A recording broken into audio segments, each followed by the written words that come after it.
이번 시간에는 지금은 이제 우리가 아기 오름이다, 빙산이다, 스무고개다 이렇게 말씀드렸는데, 스무고개에 대해서 일단 고개를 한번 어떤 고개를 어떻게 굽이 우리가 만날 수 있을지 소통해서 그거를 이렇게 조금은 같이 한번 나눠보고 싶습니다. 자, 먼저 이 스무고개라 할 때, 자, 이제 넘어야 될 고개가 제가 인터넷에 뒤지다 보니까요, 이 도로가 이태리에 있는 어떤 도로인데 참 경치가 좋고 이래가지고 언제 가면은 꼭 한번 가서 저 끝에 있는 성에 한번 올라가 봐야 되겠다 이 생각이 들어요. 이거를 이제 스무고개라고 제가 이렇게 설명을 드리기가 좀 쉬울 것 같아서 가져오면서 중간중간에 좀 큰 글자가 3개 보일 거예요. 큰 글자가 첫 번째는 인품, 두 번째로는 지식, 세 번째로는 기술, 큰 글자 그래요. 자, 인품이라는 건 뭐냐 하면은 우리가 소통을 할 때 소통하는 사람이 한쪽은 사람이고 한쪽은 개라면 어때요? 이건 소통 잘 돼요. 왜일까요? 여러분 반려견을 키우는 분들은 아마 이해하시겠지만 반려견은 그냥 기본적인 몇 가지만 잘 채워주면은요 소통이 정말 잘 돼요. 그 소통이 잘 되는 이유는 뭐냐 하면은 반려견이 나한테 꼬리치거나 쳐다보고 움직임을 내 나름으로 다 해석을 해요. 그렇게 해석해도 별로 문제가 안 생겨요. 그러니까 내가 이 친구한테 바라는 거, 이 친구가 나한테 반응해 주는 것이 서로 잘 맞아 들어가니까 소통이 되는데, 이제 사람과 사람 사이에서의 소통은 나도 독립되어 있는 고유한 한 개인이고 상대방도 독립된 나와 다른 고유한 한 개인이다 보니까 두 고유한 인격자가 만나기 위해서는, 그래서 서로 소통을 하기 위해서는 서로 간의 어떤 인품이 갖추어져야 소통이 돼요. 여러분들이 만약 길에서 조폭과 만나서 소통을 해보겠다면 어떨 것 같으세요? 일단 딱 느낌이 오죠. 이거는 소통이 되기보다 내가 소통 당하겠다는 생각이 들죠. 그죠? 네. 그냥 시키는 대로 알았습니다. 예, 예, 이렇게 안 하면은 그냥 끝나요, 그냥. 근데 소통이라는 것은 그래서 중요한 거 하나가 뭐냐 하면은 내 자신이 내가 소통할 사람이고 내가 또 같이 함께 소통할 누군가와 두 사람이 다 어느 정도 인품을 갖추고 있는 사람이라면은 어떤 사람에 비유할 수 있느냐 하면은 제가 첫 강의 시작 때 말씀드렸던 사거리에서 신호등 하나를 다 같이 지키는 운전기사들이라고 볼 수가 있어요. 그러면 어떨 것 같아요? 소통이 잘 될 거예요. 그런데 기사 중에서 한 사람은 교통신호 지키는데 별로 관심이 없어. 자기가 하고 싶은 대로 해. 이러면 소통이 될까요? 안 될까요? 사고 안 나기 위해서 내가 알아서 피해야 되지 소통이 되는 것과는 상관이 없을 거예요. 그래서 소통에는 중요한 첫 번째 하나의 요소가 뭐냐면 인품이에요. 기본적인 이 인품이 뭐 시성식을 알 정도로 가라는 개념이 아니에요. 어느 정도 사람과 사람 사이에 지켜야 될, 특히 이 대화에 있어서 지켜야 될 기본적인 몇 가지가 갖추어져 있는 그런 걸 우리는 가치관이라고 말할 수 있습니다. 그런 몇 가지 가치관이 갖춰져 있는 사람이어야 하는데 그 가치관 중에서 소통에 필요한 가치관이 뭐냐 하면은요. 첫 번째로 평등함입니다. 너와 내가 같은 동등한 사람이라는 개념을 가지고 있는 사람이에요. 너는 내 하수다. 내 똘만이다. 이렇게 생각하면은 소통이 필요할까요? 필요하지 않을까요? 필요 없어요. 부모들이 대부분 자녀들과 소통이 안 되는 이유가 뭘까요? 너는 내 말 들어야 돼. 다르게 표현하면 너는 내 똘만이야. 그 표현만 안 할 뿐이지 내 하수야. 경험에 있어서나 나이에 있어서나 아는 것에 있어서 다 내 하수이기 때문에 너는 내 말만 들으면 다 네 인생 펴져. 이거예요. 그러니까 소통이 될 수가 없는 거예요. 기본적인 평등관계 중요하다는 거.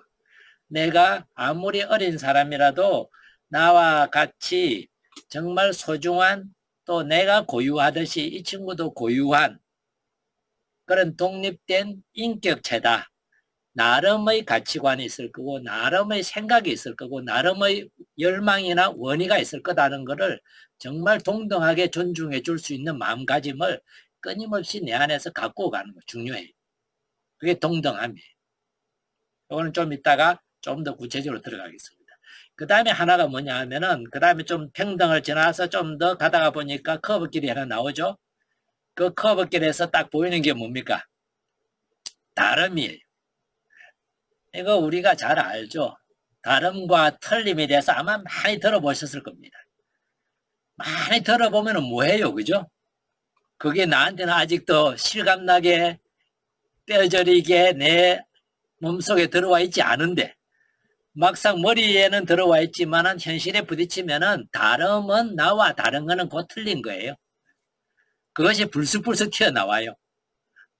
그것이 내가 정말 가치관으로 자리 잡아서, 다름이라는 것이 나의 가치관으로 자리 잡아서 내 삶의 언어에, 생각에, 내 생활 태도에 드러날 때 비로소 내 인품이 소통할 수 있는 인품으로 가꾸어져 가는 겁니다. 이 다름에 대해서도 다음에 구체적으로 좀 다룰게요. 그 다음에 하나가 긍정입니다. 긍정이라는 게 뭐냐면은 내가 소통하는 그 대상, 주로 그 인격자일 수도 있고 아니면 자연일 수도 있고 아니면 동물일 수도 있고 식물일 수도 있어요. 그걸 긍정할 때 소통이 돼요. 우리가 식물을 아끼고 소중하게 여기는 사람, 이런 사람들은, 사랑하는 사람 어때요? 식물과 소통을 하려고 그래요. 그냥 말을 시켜요. 우리 연구소 소장님 보면 식물하고 자꾸 대화를 해요. 여러분들도 그러죠. 동물하고도 대화를 해요. 그건 그만큼 긍정한다는 거예요. 긍정한다는 것은 긍정적으로 그 대상을 바라보는 내 가치관이 있다는 거예요. 아까 제가 조폭 얘기를 했는데, 조폭은 나와 소통할 때 나를 긍정하고 소통하려고 그럴까요? 아니에요. 지배의 대상이에요. 하나의 그런 게 한마디로 부정하는 거나 마찬가지죠. 나의 존재를 긍정해 주는 게 아니라 내 존재를 그냥 부정하는 거예요. 깎아내리는 거예요. 짓누르는 거죠. 밟는 거죠. 그래서 긍정한다는 것은 내가 사람을 바라보는 관점이 긍정적이냐, 내가 지금 소통하는 대상을 바라보는 눈이 긍정적이냐, 저 인간적으로는 아무짝에도 쓸모없다는 생각을 하면서도 소통을 하려고 하면 소통이 될까요? 안 될까요? 그냥 바꿔내는데 내가 소통이라는 도구를 사용할 거예요. 다르게 표현하면 소통이 아니라 뭐다? 교육, 설득, 때때로는 수사반장, 막 그런 자세가 되겠죠. 그죠? 선생님 역할을 하는 거죠. 이거는 긍정이 아니라는 거예요. 그래서 평등과 다름과 긍정이라는 가치를 내 몸에 딱 익혀야 그때 비로소 내가 소통할 수 있는 인품이 갖춰져요. 나도 그런 사람이 되고 싶단 말이야. 그런데 어떻게 되는지도 모르겠고 아무리 애를 써도 안 돼. 방법은 제가 그 다음에 차근차근 이렇게 여러분들하고 같이 또 나눌 수 있는 시간을 이렇게 가져보도록 하겠습니다. 그래서 이제 인품은 갖춰졌어요. 인품이 갖춰졌다고 소통이 잘 되면 참 좋겠는데 불행하게도 그렇지 못해요. 실제로 보면 우리 주변에 그런 덕이나 인품들이 참 갖춰진 사람들을 종종 만나요. 만나지만 그래도 그런 사람과 소통이 되느냐 하면은 쉽지 않아요. 그럼 뭐냐면 또 하나가 필요한 게 지식인데, 이 지식이 뭔가 뭐 학위를 따고 뭐 학식이 높고 뭐 높은 학벌 그거하고 전혀 상관없어요. 뭔 지식이냐 하면은 소통에 필요한 지식만 있으면 돼요. 소통에 필요한 지식이라는 거는 말 그대로 소통의 도구가 있어요. 그 소통의 도구가 무엇인지, 그 소통의 도구를 어떻게 잘 활용할 수 있는지에 대한 지식만 있으면 돼요. 자, 우리 보통 소통의 도구로 뭘 쓰죠? 말과 글이에요. 그죠? 그 다음에 행동으로, 우리 태도나 제스처로, 그래서 가끔씩은 표정으로 이제 나가죠. 미소를 짓거나 윙크를 하거나, 예. 그냥 씩 한번 웃어주는 거, 아니면 고개를 끄덕여주는 거, 이렇게 흔들어주는 것도 뭐죠? 다 소통의 도구들이에요. 이 도구들을 이렇게 써도 되고 이렇게 써도 되거든요. 어떻게 활용할지를 의미를 잘 아는 사람은, 이런 도구는 이런 의미를 가지고 있고 이렇게 통할 수 있다는 것을 알고 있는 사람은 훨씬 더 소통을 잘할 수가 있어요. 나는 친한 사람에게 이렇게 하거나 주먹을 쥐고 막 이렇게 하거나 이런다. 나는 그런 의미다. 이렇게 생각을 하는 사람은, 본인은 그렇게 생각할지 모르지만은 그거를 보는 사람이나 그것을 경험하는 사람한테는 두려움의 상징으로, 메시지로 들을 수 있다는 거예요. 그래서 그 소통의 도구들이 갖는 의미나 그거의 메시지에 대한 지식이 필요해요. 그 다음에 동시에 내가 사용하는 소통의 도구들이 한계들이 있다는 거예요. 나는 완벽하게 사용한다 하지만은 완벽한 도구라는 것은 이 세상에 없어요. 그리고 내가 충분히 사용을 한다고 하지만 이 안에 내 마음을, 내 생각을 이 말 안에, 이 단어 안에 다 담아낼 수 있느냐 하면은 담아내기가 불가능해요. 그래서 정말 소통을 잘하기 위해서는요, 이게 어려운 일인데 현대사회에서요, 같이 말하는, 대화하는, 소통하는 시간이 많으면 많을수록 좋아요. 소통하는 시간. 왜냐하면은 서로를 깊이 알기 위해서는요, 같이 있는 시간이 많아야 되는데 우리는 가족 안에서도 같이 있는 시간이 별로 없고, 친구라고 하더라도 전화로나 만나서 얘기하는 시간이 생각 외로 그렇게 많지가 않아요. 늘 함께 하는 사람이 한 사람이 있어요. 누구예요? 하루 24시간 1년 365일 늘 함께 하는 사람. 자기 자신이잖아요. 그런 자기 자신을 여러분 다 알아요? 잘 통해요, 자기하고? 마음에 안 드는 게 많잖아요, 자기 자신에 대해서. 네. 그렇게 평생을 그냥 붙어서 결코 떨어지지 않는 자기 자신도 내가 다 모르고 내가 이해 안 되는 부분도 있는 판인데, 나와 떨어져 살고 가끔씩 만나는 사람을 내가 다 이해하고 또 내가 다 이해받기를 기대한다는 것 자체가 불가능을 기대하는 거예요. 조금 더 이해받고 조금 더 이해해보자. 기본적으로는 모른다. 여기에서부터 출발하는 게 참 필요한 거예요. 그게 가지고 있는 우리의 소통의 한계들이에요. 그래서 비교적 좀 더 알기 위해서는 좀 더 서로 소통하는 시간들, 그냥 단순히 대화하는 시간들 많고, 대화에도 아까 제가 말씀드린 것처럼요, 퀄리티가 있어요. 대화의 수준들이 있고 대화의 내용들이 뭐냐가 중요해요. 정말 나를 많이 알려주고 상대방을 많이 내가 알기 위해서 대화하는 것을 우리는 소통이라고 말할 수 있는데, 그런 주제들로 서로 주고받을 때는 일상에서 생각 외로 많지 않아요. 또 특히 우리 한국 문화에서 그렇게 잘 못해요. 그게 익숙하지 않아요. 낯설어요. 또 여러분들은 여기 대부분 자매님들이 많으신데 남편들은요, 그런 속마음 얘기하는 것이요, 훨씬 더 어려워해요. 당신 오늘 이런 일 겪었는데 오늘 어땠어? 마음이 어때? 뭐 어때요? 뭐 별거 없어. 이건 어떻게 생각하는데? 뭐 그렇지 뭐. 몇 번 듣고 나면 어때요? 저 인간하고는 더 이상 얘기해봐야 뭐 나올 것도 없다 싶어서 그냥 끝내는 거죠. 그 다음부터 소통이 아니라 뭐죠? 그 터널은 막혀 있어요. 이제 왔다 갔다 못해. 그냥 외적인 얘기만 하죠. 일 중심으로 오늘 해야 되거나 뭐 해야 될 거, 뭐 다음에 어머니 기일이 다가오는데 어떻게 할 거야? 뭐 이런 거, 그런 거로 끝내는 거예요. 엄마 길이 다가오니까 참 마음이 허전하고 참 옛날 생각이 나네 이러면은 별거다 생각하고 있네. 배가 부르구나. 뭐 이런 얘기 듣고 뭐 이러면은 그냥 어이구 그냥 말을 좀 해보려고 그러다가도 그냥 腾막히는 거죠. 이거는 결국은 우리가 이런 소통에 대해서 한계가 뭔지 그런 것도 지식이 필요해요. 아까 제가 다름에 대한 얘기도 말씀을 드렸는데 정말 나와 너가 얼마나 다른지도 지식이 필요해요. 이런 지식들을 어느 정도 우리가 뭐 완벽할 수는 없어도 어느 정도 갖추면은 소통이 그나마 조금은 더 지금보다는 나아지고 그러면은 지금보다는 통하는 사람들이 그래도 조금 더 이렇게 늘어날 수 있다는 것이 이제 우리가 소통을 해서 넘어야 될 두 번째 고개가 바로 큰 고개로 치면은 지식이에요. 자, 이 화면에 보시면은 여러분들 보이시겠지만 이제 이 지식을 넘어서 가면은 그 다음에 뭐가 보여요? 듣기, 그 다음에 말하기, 이런 것이 기술이에요.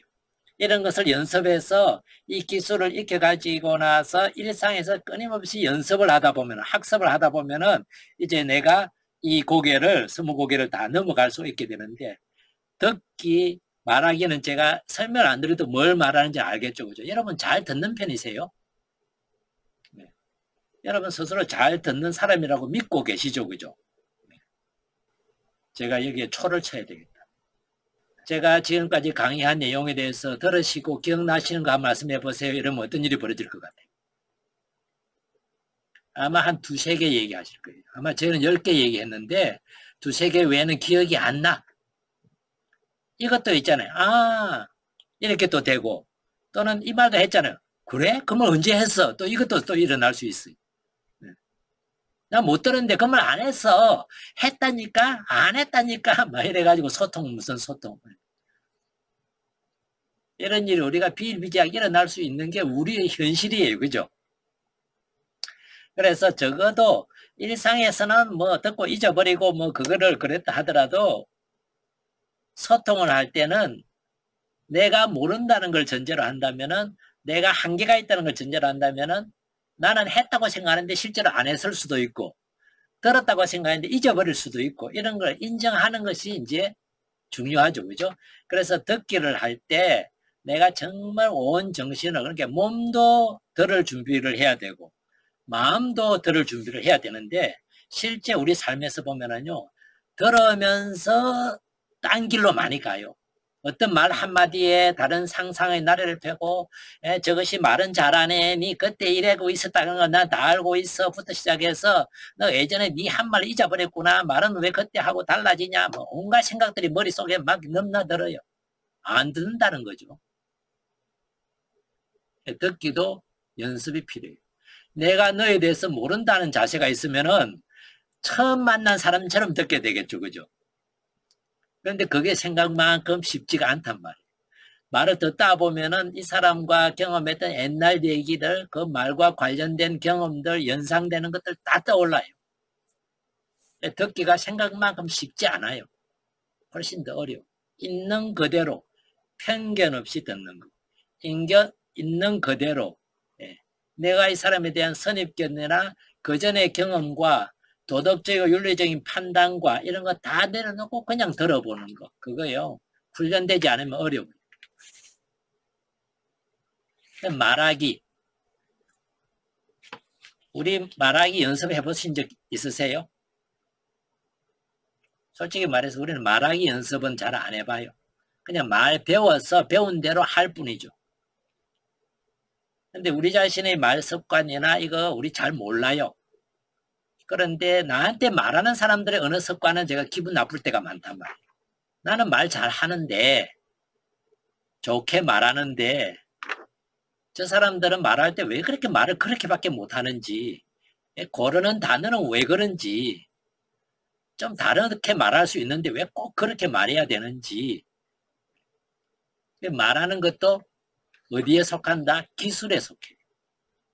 듣는 것도 기술에 속해. 재주가 필요해요. 연습이 필요해요. 익히는 훈련이나 그런 과정이 필요해요. 그래서 계속 말하는 연습을 안 하면서 말을 잘 해서 소통을 하기라는 것은 쉽지가 않다는 거예요. 그래서 듣는 것과 말하기를 연습을 하고 이렇게 해서 도달하는 게 이제 우리가 기술을 익히는 거죠.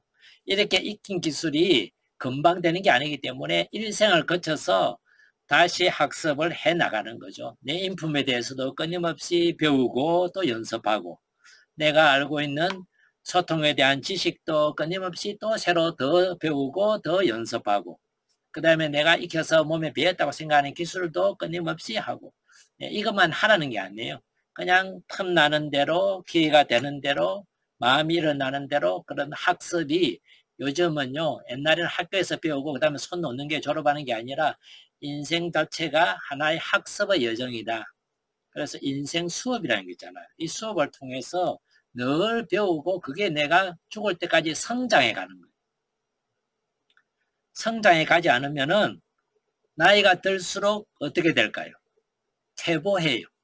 퇴보해 가지고 요거도 먹고 곱게 늙었다 이 말을 듣는 게 아니라 아이고 참 늙은이 티 내고 있네. 예, 그 말을 듣게 돼요. 그래서 우리 자신을 자꾸 학습해 가는 거. 예. 뭐 대단하게 뭐 연필 갖다 놨고 그냥 머리 싸매고 뭐 열공 이 개념이 아니라 배우려는 자세. 우리 조상들이 가졌던 자세잖아요. 조상님들이 꾸준히 공부를 하고 그래서 공부를 해가지고 과거에 급제한 사람은 죽을 때 묘비에다가 또는 신위에 쓸 때 그 급제한 관직의 이름을 써주지만 그냥 꾸준히 배우기만 하다가 돌아가신 분들은 인생에서 학습을 하러 돌아가신 분들은 신위에다가 뭘 쓰죠? 지방을 쓸 때 학생이라는 이름을 붙여줬어요. 아무 관직을 갖지 않은 사람은 우리 조상님들이 그 사람이 세상을 떠나고 났을 때 붙여준 칭호가 뭐냐면 학생이었어요. 여러분 모두도 우리 모두도 학생이에요. 끊임없이 배워요. 다른 사람의 말을 들으면서 배우고 TV를 보면서 책을 읽으면서 사람을 만나면서 길을 걸으면서 혼자 생각을 하면서 인생은 배움의 기회이고 배움의 여정이라고 봐요. 그래서 이 배움의 여정에서 뭔가 끊임없이 배워가는 사람은 학생의 자세를 갖는 사람은 점점 성장해요. 여러 부분에서 여러 측면에서 내 인격이 점점 자라가는 거죠. 그럴 때 내가 원하는 나중에 나이가 들었을 때 내가 원하는 내 모습이 되어 있을 거예요. 스스로가 뿌듯하고 만족스러운 참 곱게 정말 가을 되면은 이제 지금 가을이 시작되는 것 같죠, 그죠? 가을 되면은 낙엽이 예쁘게 이렇게 떨어지면은 어때요? 그걸 주워서 꽃과 마찬가지 취급을 받아요, 그죠? 사실은 떨어져 있는 낙엽이지만 책꽂이에 꽂아두고 싶은. 나이가 들어가면 그렇게 예쁘게 우리 자신을 만들어갈 수 있도록 해주는 게 뭐냐 하면은 학습하는 그런 마음가짐이라는 거죠. 여기 오신 여러분들이 지금 다 그러신 것 같아요. 그래서 지금 다 공부하려고 하시고, 이 나이에 공부는 무슨 공부, 니나 가라 이렇게 안 하시고 직접 이렇게 오시는 거 보면은요, 그렇게 끊임없이 학생으로서 이렇게 살아가시려는 마음이 아닐까 그런 생각이 이렇게 듭니다. 스무고개 꼭 기억하시고 여기에서 인품을 가꾸자. 그 다음에 좀 더 소통을 잘하기 위해서 필요한 게 뭐가 있는지 이렇게 조금 공부를 좀 해보자. 그 다음에 이 소통을 하는 기술을 내가 좀 익혀보자. 말하는 거나 듣는 걸 좀 익혀보자. 그리고 이런 모든 것들을 꾸준히 내가 막 급하게 그냥 100m 뛰듯이 뛰었다가 아이고 안 내려 하고 때려치울 게 아니라 그냥 인생 전체를 마라톤으로 여정으로 생각하고 그냥 조금씩 틈틈이 해보자. 이런 마음으로 꾸준히 해가는 그런 마음가짐이 바로 이제 우리가 스무고개를 향해서 걸어가는 삶의 모습일 거라고 생각을 합니다. 조금 또 우리가 숨 한번 쉬고 몸 좀 흔들고 심호흡 한번 하시고 5분 후에 다시 뵐게요. 35분에 다시 뵙겠습니다.